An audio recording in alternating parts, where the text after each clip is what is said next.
going on, y'all boys? We're back with another video on the channel.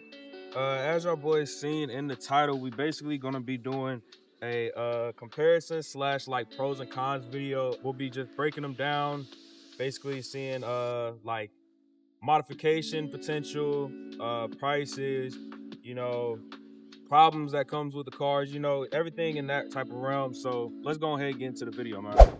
All right, so now we can take a start by looking at the prices of each car. For a 3.7 model Q50, probably with a clean title, under 100K miles, it's probably gonna run you anywhere from like 10 grand to I'd say about 16.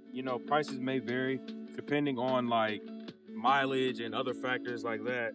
But yeah, it's gonna run you anywhere between that range. So now let's take a look at the 3.0 model. Now, getting into the 3.0 twin turbo model, it's probably gonna run you from anywhere between like 14K all the way up until I want to say 23, 24 right now on the market. Like I said, that is with a clean title under 100K miles, but like I said, prices may vary depending on mileage, of course, and other factors once again. But yeah, let's go ahead and hop into the next part of the video, man. All right, so getting into the pros and cons of the 3.7 liter Q50. First, we'll start off with the pros. I definitely have to say is the aftermarket support. Basically on this car, you can find a whole bunch of cosmetic mods.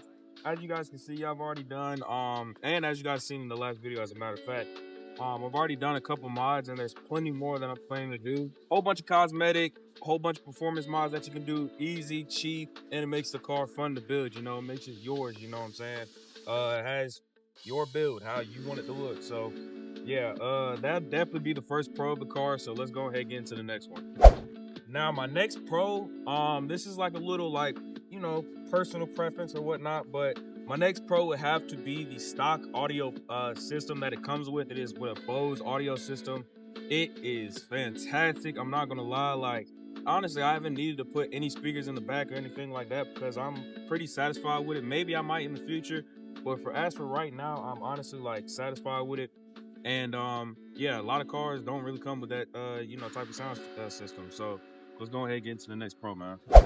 Now getting into the next two pros of the 3.7 model, they kind of like intertwine with each other. I'd have to say it is reliable for one, and then if something ends up happening, it's pretty easy to fix.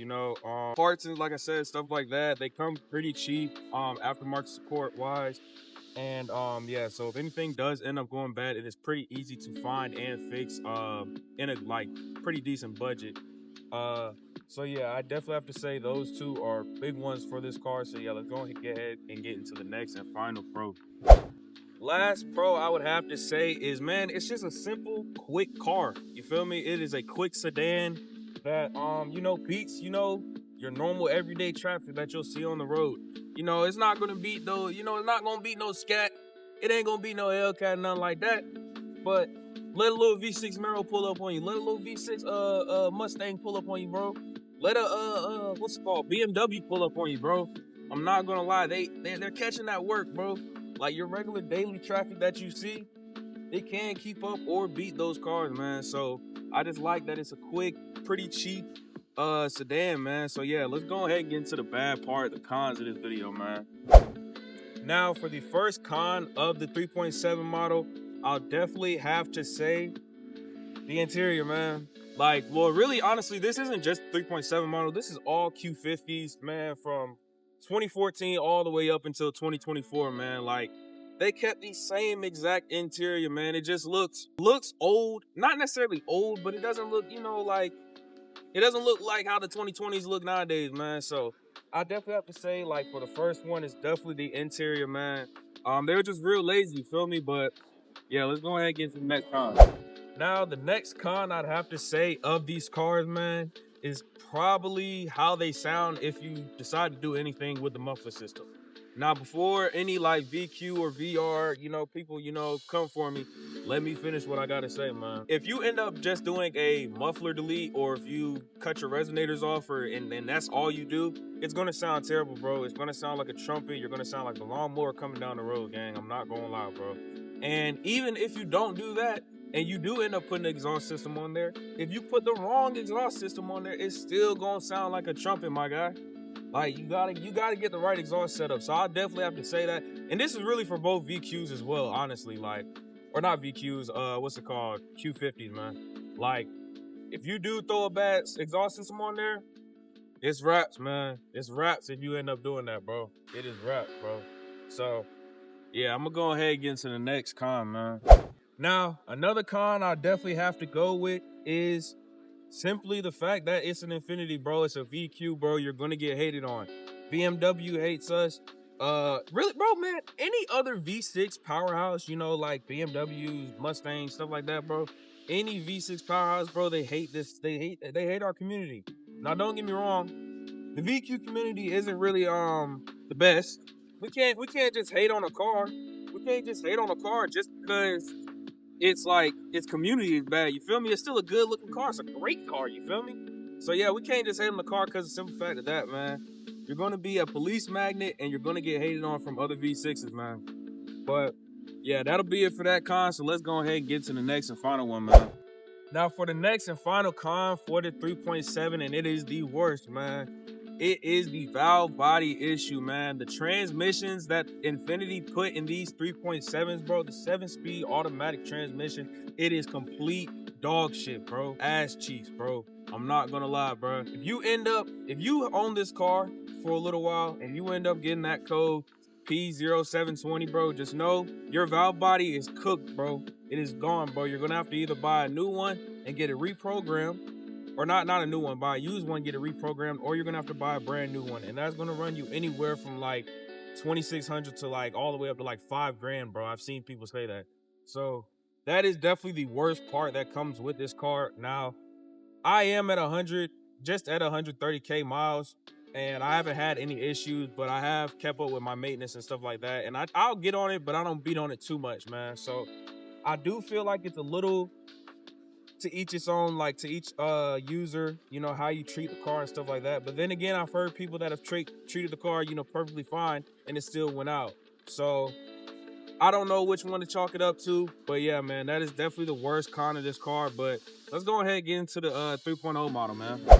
All right, so now starting off with the first pro for the 3.0 twin turbo model, man. I'll definitely have to say, once again, the aftermarket support, man, because with a couple of mods on that car, bro, you can be keeping up with like BMW, what's it called, M340i's, bro. You'll be keeping up or beating them, bro. I'm not gonna lie. With a downpipe or tune on that car, those engines, those twin turbo engines, they're very mod friendly or power friendly, you know, boost friendly, whatever you want to call it.